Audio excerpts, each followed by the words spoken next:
The time is 8:17 a.m. The Strait of Hormuz, 14 nautical miles southwest of the Omani coast, near Ras Lima, in the narrowest navigable portion of the eastbound traffic lane, where the shipping channel compresses to approximately 9 nautical miles between the Omani territorial sea boundary to the south and the traffic separation scheme's median line to the north. This is the most constricted maritime passage on the planet by strategic measure, not by width, because the strait is wider than this elsewhere, but by consequence, because the 9 nautical miles of navigable water in this particular sector carry an estimated 21 million barrels of oil per day, and the traffic density at 8:17 a.m. includes 11 vessels in the eastbound lane within visual range. The USS Carter Hall LSD-50, a Harper's Ferry-class dock landing ship, is running east at 13 knots in close escort position on a Marshall Islands flagged chemical tanker that has been in the Carter Hall's charge since the Escort was assumed at the western entrance to the strait 4 hours and 22 minutes ago.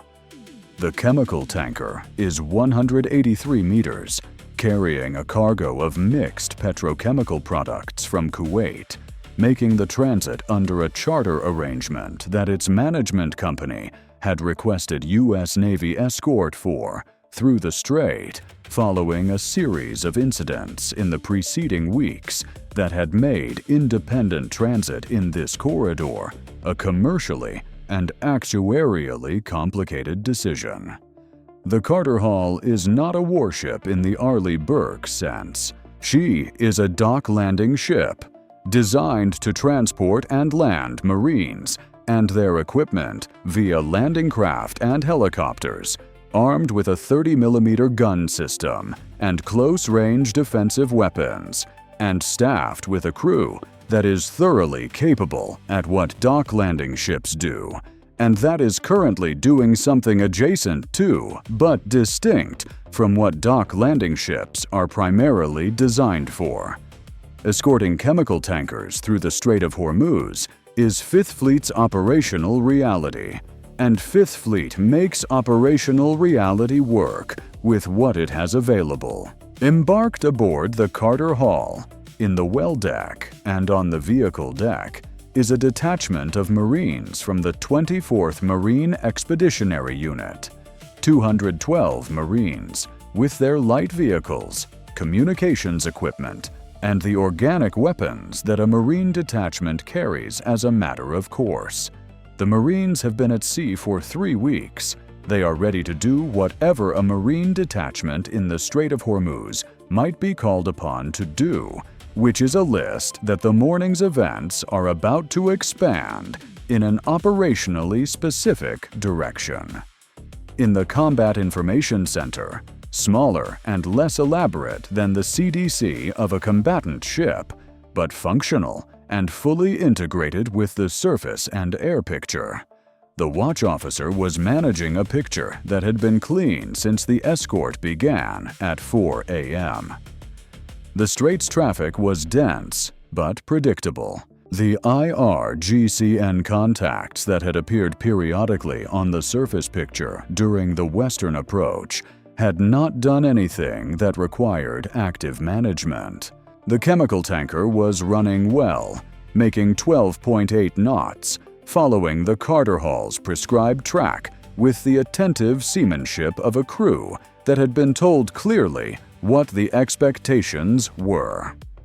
At 8:19 a.m., 3 new contacts appeared on the surface picture. They materialized from the radar clutter near the Iranian coastline to the north. Small contacts, initially difficult to distinguish from the background returns produced by the shallow water coastal environment, and were moving south at approximately 31 knots. Their courses converged on a point that the Carter Hall's navigation team calculated within 20 seconds of their appearance was approximately 800 meters ahead of the chemical tanker's projected position in 11 minutes. Not ahead of the Carter Hall, ahead of the chemical tanker. The watch officer made the same recognition that the Mesa Verde's watch officer had made during the Thondar encounter.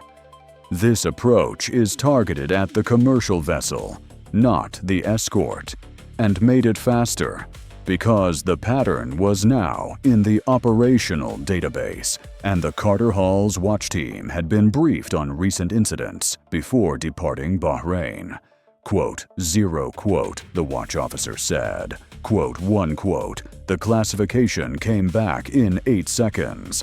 Probable Peykaap class fast attack craft, IRGCN. The watch officer picked up the circuit to the commanding officer.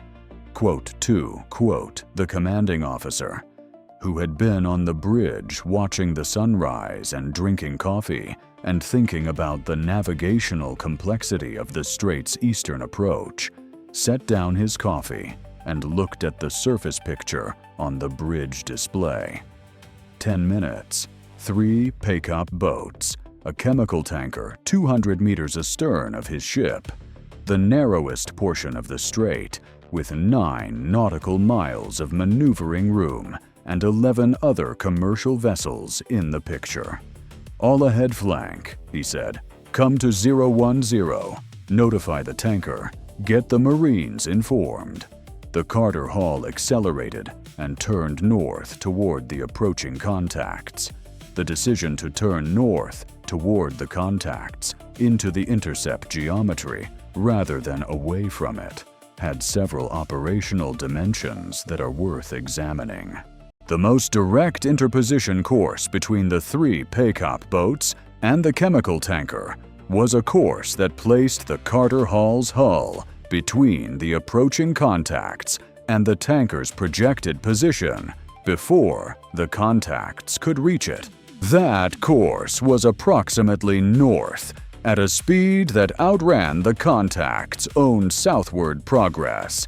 The Carter Hall's flank speed of approximately 22 knots against the Peykaap boat's 31 knots meant the Carter Hall could not outrun the contacts in a straight race.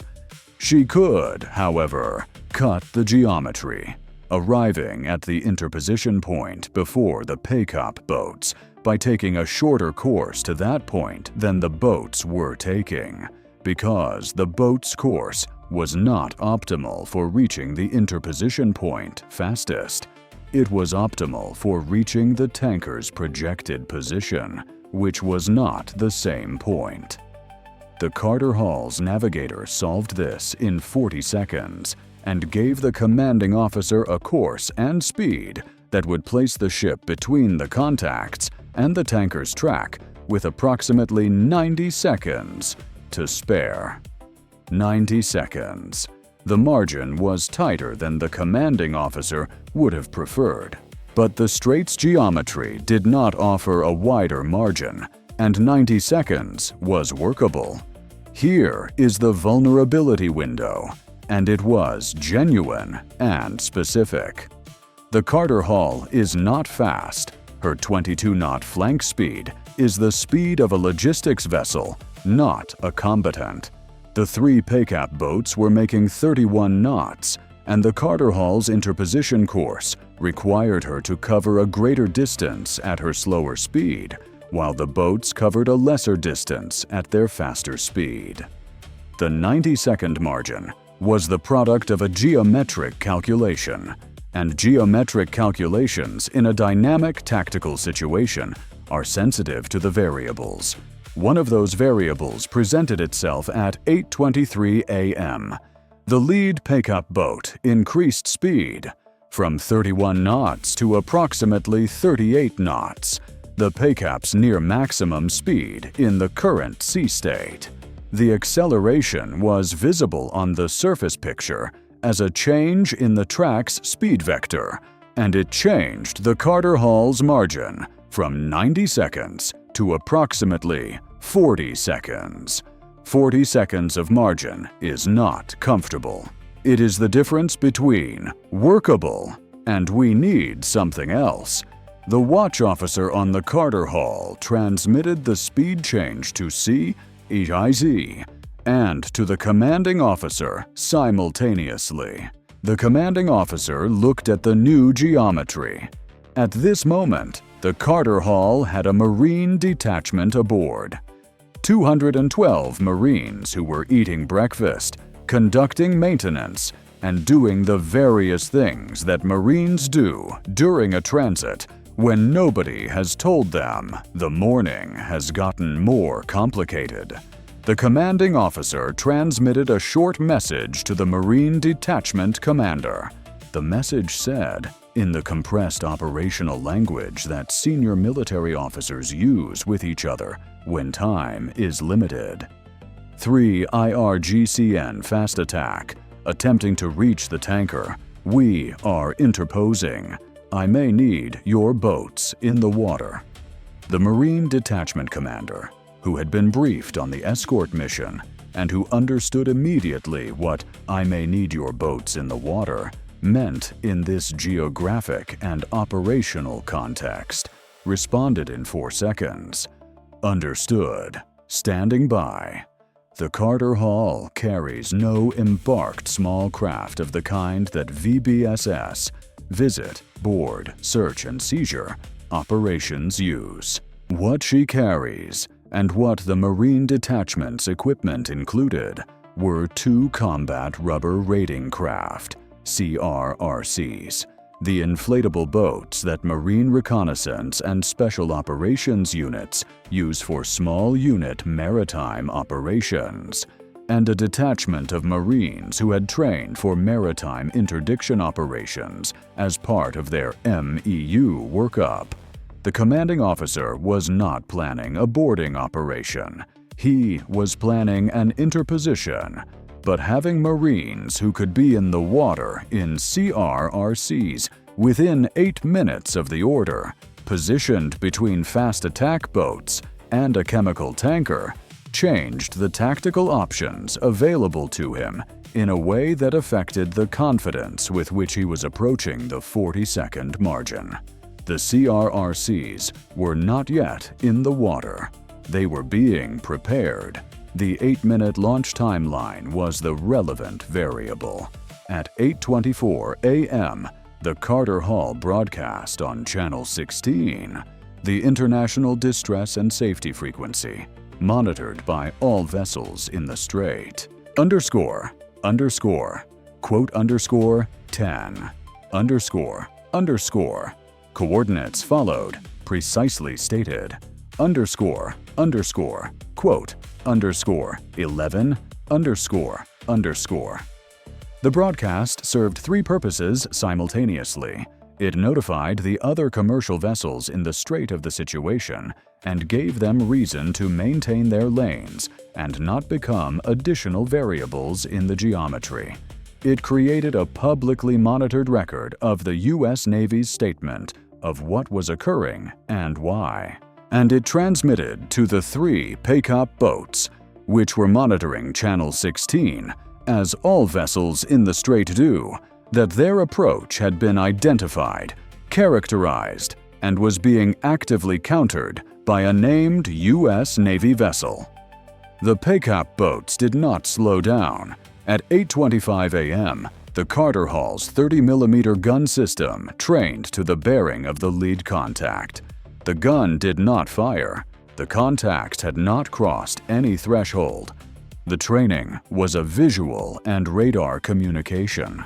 On the surface picture of any vessel with a radar cross-section analysis capability, a 30mm gun mount traversing to a specific bearing is a statement.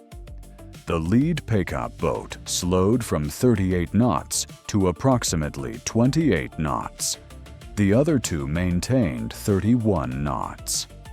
At 8:26 a.m., the Carter Hall achieved her interposition position between the approaching Peykaap boats and the chemical tanker's track, with the tanker 340 meters astern of the Carter Hall and the lead Peykaap boat 2.1 nautical miles north-northwest.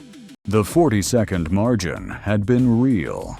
The Carter Hall had made it with approximately 35 seconds to the projected intercept point.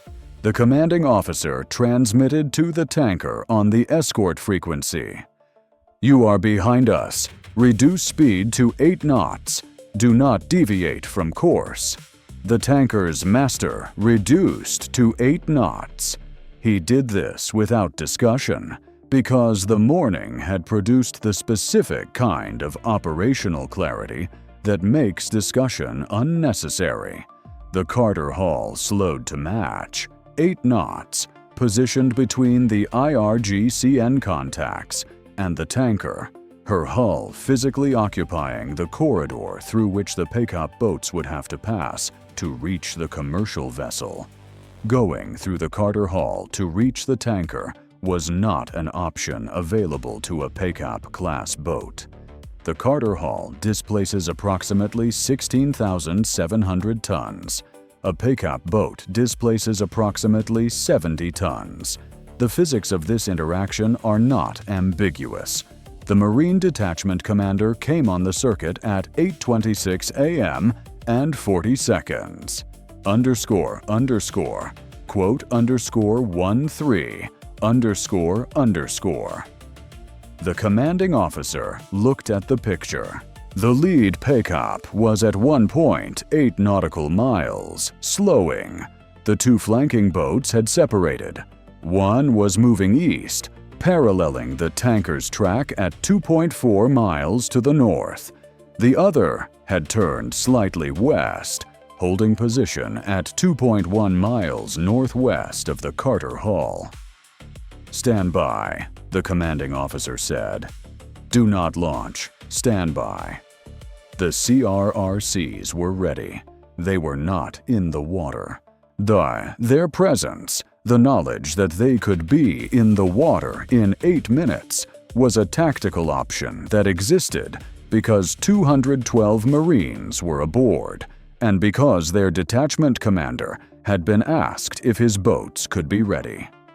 At 8:28 a.m., the SH-60B that had been launched from the Carter Hall at 8:21 a.m., 7 minutes earlier, as the situation developed, ordered to flight quarters at the same time as the course change to 010, arrived over the contact area at 500 feet and established an orbit that provided a visual and FLIR picture of all 3 Peykaap boats simultaneously.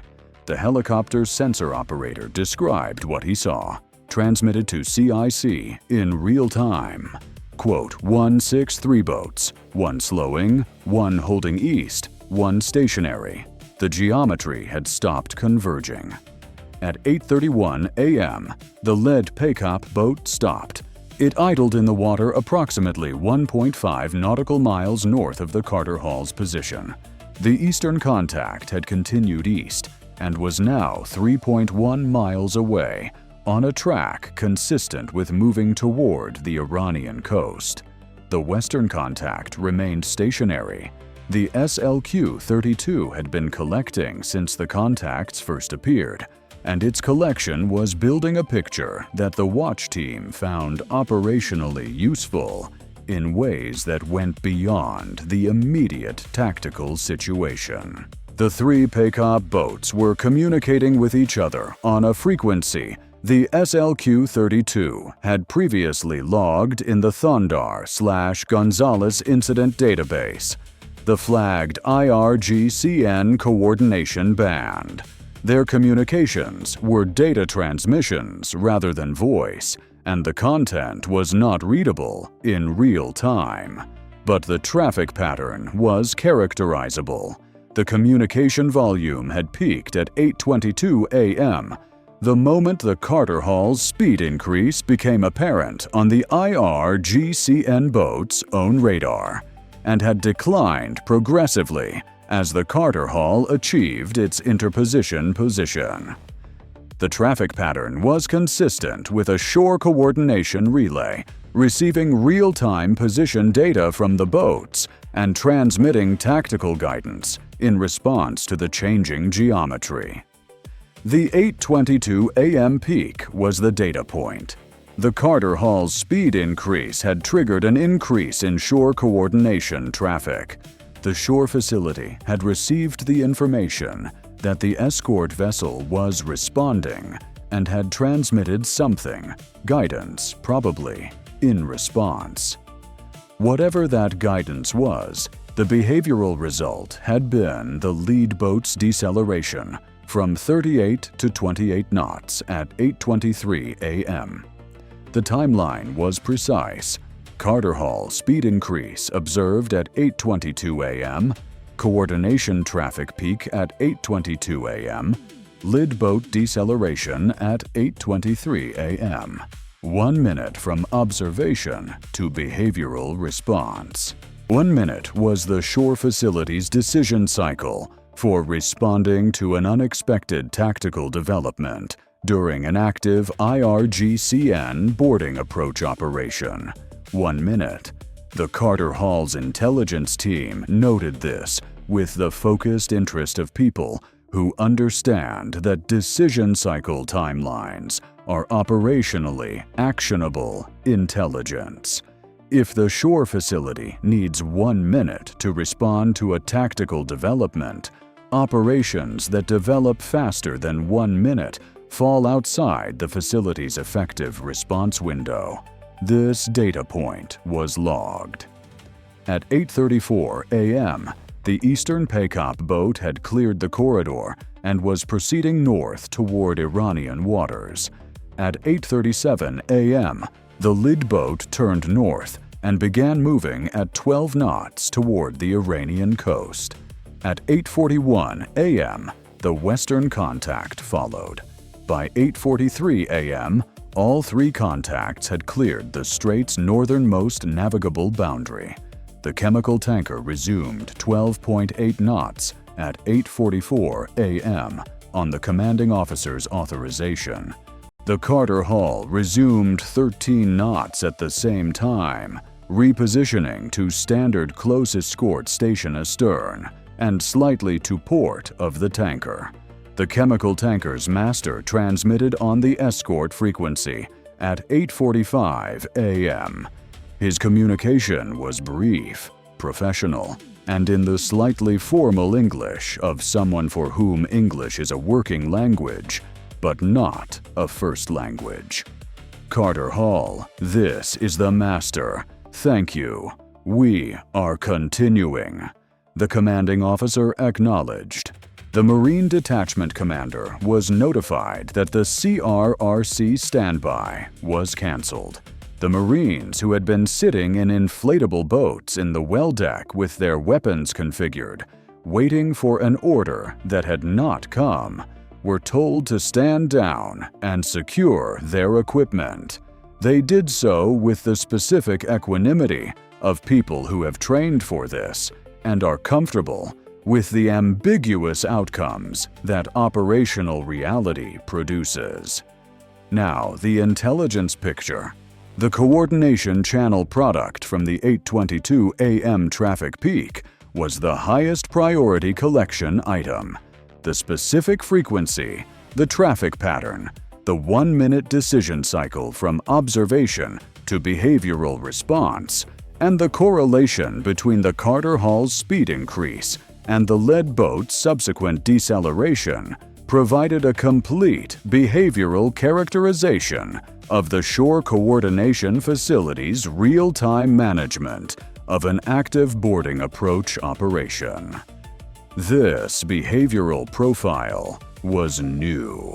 Previous collection had characterized the shore facility's coordination during approach operations that had proceeded without encountering active U.S. countermeasures at the critical decision point. This collection characterized the facility's response to active countermeasures, the specific moment at which an escort vessel increased speed, and the shore facility recognized that the approach geometry was being contested. The difference between a shore facility's coordination behavior during an uncontested approach and its coordination behavior during a contested approach is operationally significant. It characterizes the facility's decision-making architecture under pressure, which is different from its architecture under routine conditions. Both profiles are useful. The contested approach profile is rarer and more analytically valuable. The SH-60B's overhead documentation, the FLIR footage of all 3 Peykaap boats throughout the engagement from 8:28 a.m. to 8:43 a.m. provided a complete visual record of the boat's crew behavior, weapons configuration, and maneuvering pattern during the approach, interposition, and withdrawal phases. The footage showed no weapons in ready configuration at any point during the engagement, consistent with an approach operation intended to create boarding conditions rather than a weapons engagement. The absence of weapons readiness was itself a data point about IRGCN boarding approach doctrine. The approach phase does not include pre-positioned weapons ready for immediate engagement. The 1-minute shore facility decision cycle, the weapons configuration data, the coordination channel behavior under contested conditions, and the Peykaap hull configurations documented by the SH-60B were formatted into an intelligence product that was distributed to Fifth Fleet. The Maritime Security Communications with Industry Channel used to brief commercial shipping operators in the region, and the analytical elements whose work involves understanding IRGCN boarding operations. The MSCI distribution was operationally significant in a specific way. The Maritime Security Communications with Industry Channel reaches commercial shipping companies, maritime insurance underwriters, and vessel operators whose commercial decisions about whether to transit the strait independently or to request escort are shaped by exactly the kind of operational data that this engagement had produced. Knowing that a 3 Peykaap boarding approach operation had been conducted against a chemical tanker in the strait at 8:17 a.m. on this date, and that the approach had been disrupted by an escorting U.S. Navy vessel that had interposed between the contacts and the tanker, was information that the commercial shipping community needed to make informed decisions. Several shipping companies that had been assessing whether to request U.S. Navy escort for their next scheduled strait transits received the MSCI advisory at 11:30 a.m. Their risk assessment committees met within the hour.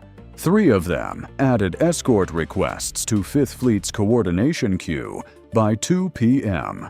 The IRGCN boarding approach operation had, among its other effects, increased the number of commercial vessels requesting U.S. Navy escort for strait transits in the following 2 weeks. This was the opposite of the strategic effect that IRGCN harassment operations are designed to produce, which is to make U.S. naval presence in the strait feel less assured and commercial transit feel more dangerous without U.S. Navy protection being available. The operation had increased demand for the protection it was designed to undermine. Iranian state media covered the incident at midday as a routine IRGCN deterrence patrol that had asserted Iranian rights in the strait and monitored foreign military vessels operating in the area. The coverage included no mention of a chemical tanker, no mention of an approach operation, no mention of the Carter Hall's interposition, and no mention of the Marine detachment. It described the IRGCN as having successfully conducted presence operations in Iranian strategic waters. The chemical tanker cleared the Strait of Hormuz eastern exit at 9:47 a.m. and entered the Gulf of Oman. The master's formal after-action report to his company's operations center was 3 paragraphs. The first paragraph described the approach event. The second paragraph described the Carter Hall's response. The third paragraph said, "Recommend all company vessels request U.S. Navy escort for straight transit until further notice." The Carter Hall turned back at the escort handoff point at 9:52 a.m. and began her return transit toward her next assigned tasking. The Marines ate lunch. The CRRCs were stowed. The intelligence product was in transit. The shipping company's escorts were queued. Somewhere at the bottom of the strait's approach, 3 Peykaap boats were on their way back to their base, having conducted an operation that had failed to reach its objective, provided a 1-minute decision cycle characterization to an intelligence community that would use it, increased demand for the U.S. Navy presence they were designed to contest, and generated 3 new escort requests by 2 p.m. In the operational accounting of the morning, the Carter Hall had not fired a weapon. She had increased speed, trained a gun, broadcast on Channel 16, and placed her hull between 3 fast attack boats and a chemical tanker. She had also had 212 Marines and 2 CRRCs ready in the well deck. The Peykaap boats had noticed.